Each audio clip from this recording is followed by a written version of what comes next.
यवतमाळचे संजय देशमुख 58 वय आहे, अजून 2 टर्मची तरी पॉलिटिकल कारकीर्द आहे. त्यांच्यासमोर यवतमाळ वाशिममध्ये उमेदवार कोण होत्या, तर भावना गवळी होत्या. भावना गवळी हे नाव यावेळी किती वादग्रस्त होतं आणि भ्रष्टाचाराच्या किती केसेसमध्ये त्या समोर आल्या होत्या हे सगळं आपल्याला माहिती आहे. परंतु याच्या पलीकडे जाऊन भावना गवळी किंवा तत्सम कोणाची तिकडे काही कोंडी होणार आहे का, तर नाही. भावना गवळी या विधान परिषदेवर गेलेले आहेत, त्यामुळे त्या विधान परिषदेच्या घरी आता सुखानं आहेत, त्यामुळे त्यांची गोची तिकडे काही होणार नाहीये. राहता राहिला प्रश्न भाऊसाहेब वागचौरे यांचा.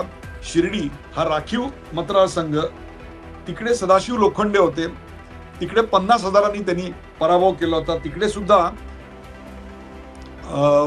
मला वाटतं वंचित बहुजन आघाडीला 90 किंवा 80,000 मतं होती. त्या ठिकाणी काही स्थानिक इक्वेशन्स थोडीफार बदलू शकतात, त्याची काळजी एकनाथ शिंदे यांना घ्यावी लागेल.